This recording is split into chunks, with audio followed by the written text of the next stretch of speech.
नमस्कार दोस्तों, मैं सरोज पांडे। आज मैं जिस विषय में बात करने वाला हूँ, किस मंत्र का जाप करें। ये बहुत ही एक रहस्यमय विषय है, किस मंत्र का जाप करें। और मंत्र जाप के विषय में मैं पहली राय आप सभी को देना चाहता हूँ, बिना गुरु के मंत्र जाप न करें। ये एक बहुत ही खतरनाक प्रोसेस है, बहुत ही खतरनाक विधि है। फिर भी बिगिनर्स जो शुरू करना चाहते हैं वो क्या करें? तो क्या जिनके पास गुरु नहीं है वे हाथ पर हाथ धरकर बैठे रहें?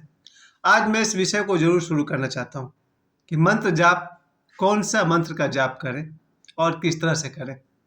प्यारे दोस्तों, ये इसलिए जरूरी है क्योंकि सभी लोग, खासकर मैं सभी सनातनी की बात कर रहा हूँ, सभी लोग इंटरेस्टेड होते हैं। कोई ओम नमः शिवाय का जप कर रहा है, कोई राम राम राम राम की जप कर रहा है, कोई ओम नमो भगवते वासुदेवाय को जप रहा है। और इस तरह से अनेक मंत्र है दुनिया में। बौद्धों के मंत्र की बात करें तो ओम मणि पद्मे हूम का जप चल रहा है, नमो बुद्धाय का जप चल रहा है, नमो बुद्धस का जप चल रहा है। सभी धर्मों के अपने अपने मंत्र हैं। प्यारे दोस्तों, मंत्र एक ऐसा विज्ञान है जिसकी शक्ति असीमित है, और जिसमें असीमित शक्ति होगा वो खतरनाक भी होगा। अगर उसमें शक्ति नहीं होता किसी को बनाने की, तो बिगाड़ने की भी शक्ति नहीं होता।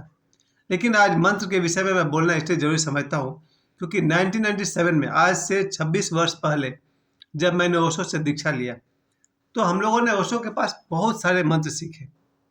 बहुत ओशो के जितने भी सन्यासी हैं शायद उनको एक भी मंत्र नहीं पता हो, लेकिन ओशो ने मंत्र पर बहुत बार कहा है और बहुत सारे मंत्रों की व्याख्या उन्होंने की है। तो मैं पहली बात जो समझ पाया हूँ वो यही है कि मंत्र जप या मंत्र जाप बिना किसी गुरु के निर्देश के न करें। लेकिन फिर मैं यही बात उठाना चाहता हूँ कि जिनके पास गुरु नहीं है, क्या वो मंत्र जाप न करें या वो गुरु का इंतजार करें? क्या करना चाहिए? तो आपने इतने सारे मंत्र के बारे में बात सुना, सबसे रहस्यमय मंत्र जो है वो मैं आपको बताता हूँ। भगवान राम का नाम हो या भगवान शिव का नाम हो या ओम नमो भगवते वासुदेवाय हो या विष्णु भगवान के नाम से कोई भी मंत्र हो, आप जितने भी भगवान देवी देवता का नाम का मंत्र जानते हैं उसमें एक मंत्र और जोड़ लीजिए, आपके अपने नाम का मंत्र। ये भी उतना ही काम करेगा जितना कोई और मंत्र काम करता है। भगवान शिव और माता पार्वती को लेकर एक ग्रंथ है, विज्ञान भैरव तंत्र, जिसमें माता पार्वती पूछती है भगवान शिव से कि मनुष्य कैसे अपने आप को जान सकता है। तब भगवान शिव ने उन्हें 112 विधियां बताई। उनमें से एक विधि ये भी है, अपने नाम की ध्वनि में प्रवेश करो और उसके बाद सभी ध्वनियों में प्रवेश करो। ध्यान से सुनिएगा मैं क्या कह रहा हूँ। भगवान शिव माता पार्वती से कहते हैं, अपने नाम की ध्वनि में प्रवेश करो और उस ध्वनि के द्वारा सभी ध्वनियों में। है ना आश्चर्य की बात कि भगवान राम के नाम से जो हो सकता है, भगवान कृष्ण के नाम से के मंत्र जाप से जो हो सकता है, वो आपके अपने नाम के मंत्र जाप से भी हो सकता है, क्योंकि सभी नाम भगवान के हैं। आपने सुना होगा विष्णु सहस्त्र नाम, यानी भगवान विष्णु के हजारों नाम। उसी तरह से हम सब, सबसे ज्यादा हम लोग, आप जिससे एसोसिएटेड है, जिससे आप संबंधित है, आप वहां से शुरू कीजिए। मैं इस विषय में आपकी थोड़ी सी सहायता करना चाहता हूं, इस राय के बावजूद कि सबसे पहले अपने गुरु से दीक्षा लेनी चाहिए और आपके गुरु जो आपको मंत्र दें उसका जप करना चाहिए। ये पहली शर्त है, इसको जरूर ध्यान में रखें। और धरती पर सदैव कहीं न कहीं कोई न कोई योग्य गुरु मौजूद है। अगर आपको अब तक गुरु नहीं मिले, इसके दो कारण हैं। पहला कारण तो यह है कि अभी तक आपकी पात्रता नहीं हुई, आप अभी उस लायक नहीं हुए कि कोई गुरु आपको मिल जाए। और दूसरा कारण, आपने अभी खोजा ही नहीं। धरती पर हमेशा हजारों गुरु हैं, उनमें से दो चार तो सिद्ध भी हैं। और अगर आपके गुरु सिद्ध हों तो फिर क्या कहने। अर्थात अगर आपके गुरु गोरखनाथ जी की तरह हों, अगर आपके गुरु देवराहा बाबा की तरह हों, यहाँ तक कि आप आइए इस समय बाबा बागेश्वर और उनके गुरुजी, दादा गुरुजी और उनके गुरुजी सन्यासी बाबा, इन सब के होते हुए अगर आपके पास कोई गुरु नहीं है तो आपने ठीक से खोजा ही नहीं। लोग अपने बेटी के लिए दामाद खोज लेते हैं, लोग अपने बेटा के लिए बहू खोज लेते हैं, आप अपने लिए गुरु क्यों नहीं खोज पा रहे? क्योंकि आपको प्यास ही नहीं है। तो भाई, जिनको प्यास नहीं है, मेरा आज का वीडियो उनके किसी खास काम का नहीं है। आज का वीडियो उनके लिए है जो मंत्र जाप करना चाहते हैं। मंत्र जाप पर मेरी जो सबसे पहली राय है आप सभी को वो यही है, अपने इष्ट को चुनिए। आपके प्यारा भगवान, आपके प्यारे भगवान कौन है? अगर आपको भगवान शिव से बहुत बहुत प्रेम महसूस हो रहा है तो ओम नमः शिवाय ठीक है। मिनिमम जो मेरे अपना जो तरीका है वो यही है कि सुबह एक बार नित्य क्रिया से निपट कर स्नान करने के बाद मंत्र जाप करना चाहिए, और उसके बाद 24 घंटे में आपको जब भी मौका मिलता है आप मंत्र जाप कर सकते हैं। और मेरे गुरु हैं जिन्होंने मुझे ये अंगूठी वगैरह दिया है, वो 24 घंटे यानी चलते फिरते दुकान में सामान खरीदते हमेशा वो मंत्र जाप करते रहते हैं। बहुत ही शक्तिशाली है। उनके गुरु डॉक्टर राधा कृष्ण श्रीमाली जी, यानी कि डॉक्टर रायन दत्त श्रीमाली जी के छोटे भाई, यानी कि निखिलेश्वरानंद जी के छोटे भाई उनके गुरु हैं।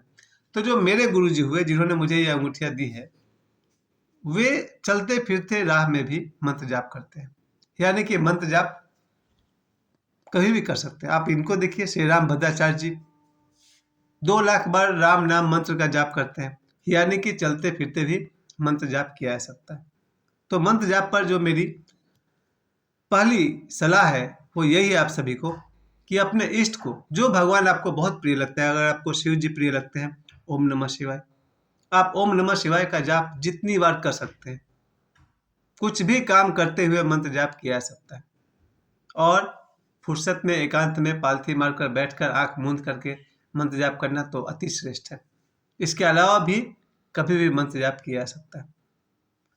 उस शर्त के बाद में कह रहा हूँ, पहली शर्त तो मैंने यही कही कि अब अपने गुरु से ही जो मंत्र मिलता है उसका जप करें, और जब तक गुरु नहीं मिलते हैं तो क्या करें? अगर आपका लगाव भगवान विष्णु से बहुत हो रहा है तो ओम नमो भगवते वासुदेवाय अति उत्तम है। जिनको भगवान राम से बहुत लगाव है, राम राम राम राम का मंत्र जप कर सकते हैं।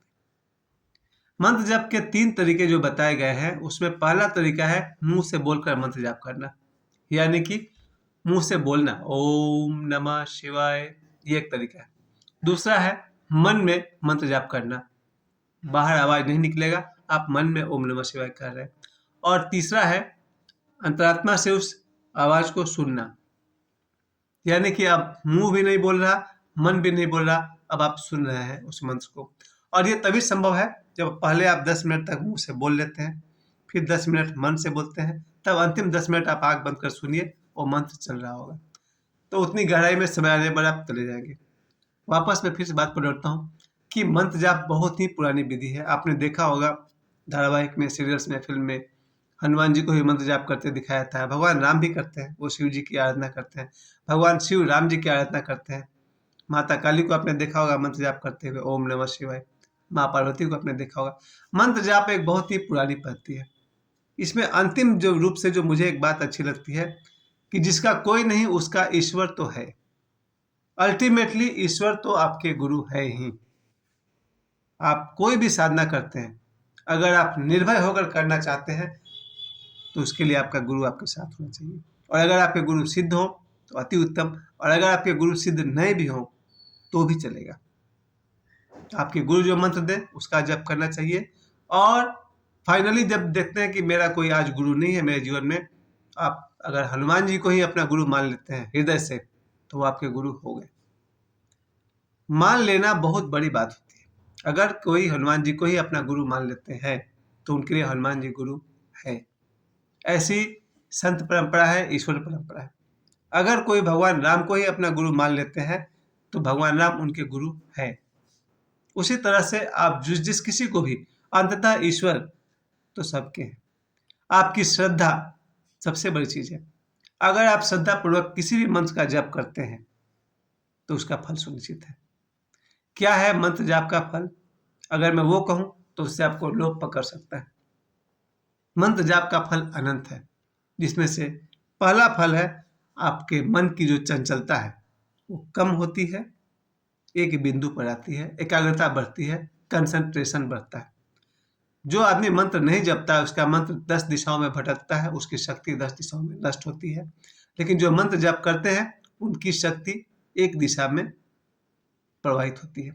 तो मंत्र जप सबसे पहले आपकी शक्तियों को कंसंट्रेट करता है, और जिस दिशा में आप चाहें उस दिशा में आपकी शक्ति बढ़ती है। तो मंत्र जाप का पहला लाभ।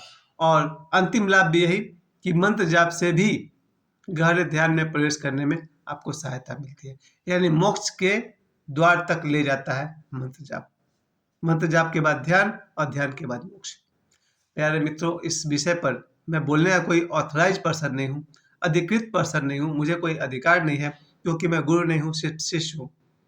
संयोग से मैंने, दुर्भाग्य से नहीं बल्कि मेरा सौभाग्य है कि मेरे अनेक गुरु हैं। मैं विधिवत रूप से मैंने ओशो से दीक्षा ली है, उनकी माला मेरे गले में है और ओशो से मैंने दीक्षा ली है। तो मैं किसी भी मंत्र का जाप करता हूँ जो उन्होंने मुझे दिया है, तो मैं ज़्यादा सुरक्षित महसूस करता हूँ। उसी तरह से जिन मित्रों के गुरुजी बाबा बागेश्वर हैं, जिनके गुरुजी कोई और है, आप अपने गुरु से ही मंत्र दीक्षा लीजिए और उसका जप कीजिए।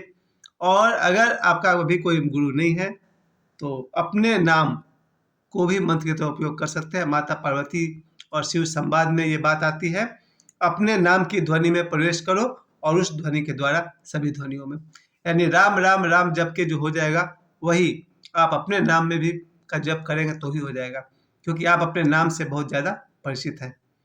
मेले में अगर 10 लोगों का नाम लिया जाए तो आपको फर्क नहीं पड़ेगा, कोई आपका नाम लेगा तो आप उधर देखिएगा, तो आपका अपना नाम भी उतना ही काम करेगा जितना किसी ईश्वर का नाम काम करेगा।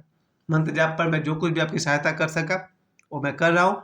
मैं स्वयं ही मंत्र जाप करता हूँ और आप सभी को राय देता हूँ, आपको जो प्रिय लगता है, राम राम, ओम नमः शिवाय, ओम नमो भगवते वासुदेवाय, या कोई भी मंत्र का जाप करें अपने गुरु से, अपने भगवान से। आप हनुमान जी को गुरु मान लें, आप राम जी को गुरु मान लें, वो आपके गुरु है ही। जहाँ तक हो सका मैंने अपनी बात कही। मुझे समय देने के लिए आप सभी को बहुत बहुत धन्यवाद।